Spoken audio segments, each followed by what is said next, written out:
pals, welcome back to the channel. Another episode of Should I Get Into the Trades? Blue collar work, as many guys like to call it.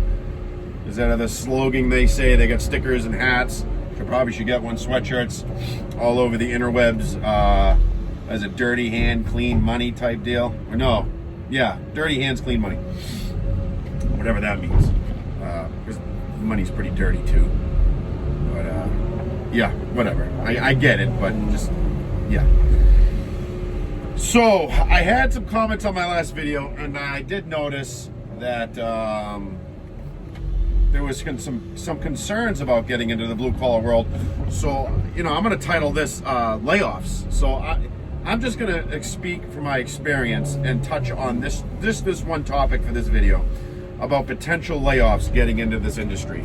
So there's two sides to layoffs, and there's two sides. I'll speak on both the halves, union and non-union. I've had both a lot of time, more time actually non-union, since I was roughly 17, 16 years old in this type of trade. And again, reiterate, I can only speak on being an operator. Laborers, carpenters, electricians, plumbers, and all that stuff. There is different situations where you're less likely to get laid off because you can have inside work. What I mean by inside work is I'm outside, as you can see, moving dirt. So you can get plumbers, electricians, carpenters to have inside work during harsh winter months here in New England. There's parts of the country that you probably never get laid off because of the weather permitting.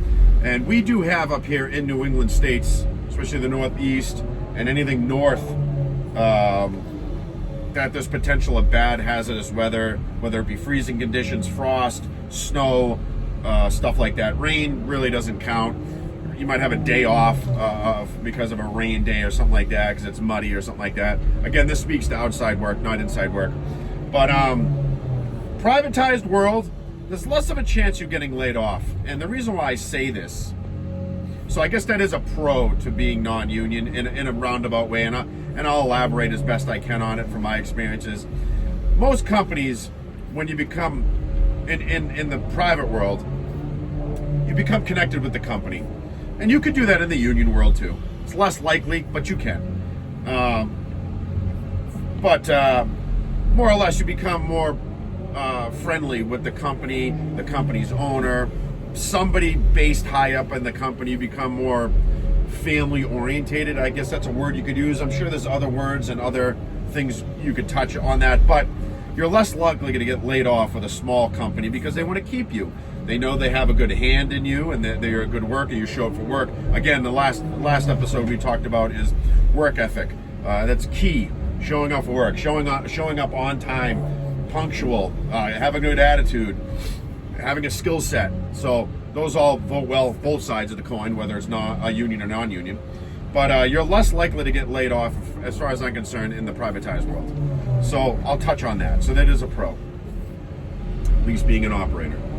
As you work outside, I remind you again, not every part of the country you're going to have inclement weather, frost, snow, freezing temperatures, where you have no choice, where you cannot work in those conditions. So I'll touch on the union side, not to make this video too long-winded, because I'm sure there'll be comments on this video, maybe to touch more on this or talk about another subject. But union. So here's the difference between non-union and union in my experience. There is going to be slow times in a union-based atmosphere because you have companies that'll hire people on a job-to-job basis. Now, what I mean by that is, say there's a job that we're building a bridge, and we have a time structure of like 2 years to build this bridge. Pretty much, if your phase of your job is completed, say you just have to build bridge abutments and you're working with the crane company and you're driving sheets, and that's a 3-month job out of a 2-year project. It's a good chance in 3 months, when that project wraps up and that crane gets done and the power pack gets shipped out, you're getting laid off. That's just part of the par of being in a situation like that, working for a company that is specialized in doing a certain project or a scope of work in that 2-year allotted time of building the bridge. There's potential of getting laid off. Now, not saying that is not going to happen, but it's more likely going to happen if you work for a specialized company. Now, if you're working for the GC, a subcontractor between a general contractor and a subcontractor, if you're working with the general contractor for that job, and say you're running a small excavator on the job, digging footings, doing light pole bases, irrigation, curb lines, swales, water pipe, sewer line, I mean, you name it. Go right down the gambit list of what you're trying to do when it comes to dirt work. It's a good chance you're going to last a lot longer than a crew that's coming in to drive sheets, if that makes any sense to you. Again, the project's only good for 2 years. It ain't going to last forever. At the end of that 2 years, if you don't have a good rapport with that company, it's a good chance they're not going to take it to the next job. And what I mean by that is, again, work ethic, showing up on time, punctual, having a good attitude, getting along with the crew. That is crucial things. And in my experience of being in the union, I've had my ups and downs, I'll be honest with you. And I'm still learning as I throw rocks right now, talking to you guys through this camera. And it's a learning curve that everyone has to learn. So layoffs are inevitable, I believe, on both ends of the spectrum. Less likely if you're in a private company, because there's a good chance if they like you and you're good at what you do, they're going to bring you to the next job. Union, that's not always guaranteed, because work can't magically make itself. So if there's no work to be had and the seats are already full with more senior guys that have been there for years and years and years, it's a good chance you're going to get laid off. But don't be discouraged by layoff. Now, what I mean by that is, some people might look at being laid off like, what did I do wrong? What happened? What could I have done different? That's not always the case. And being laid off is sometimes an opportunity to open up another door that you were less likely to do if you didn't get laid off. What I mean by that is, some people are afraid of losing their jobs because their mindset is, well, I know the devil I know now. What about the devil I don't know? And again, it's all based on personality, mindset, and how you deal and cope with certain things. I know guys that have worked for the same company for 25 years, 30 years, retired from that company. And I've worked in the past for 5 companies in 1 year. That's 5 W-2s in 1 year. That might sound crazy to a lot of people, but in the union aspect of world, that's not out of the norm.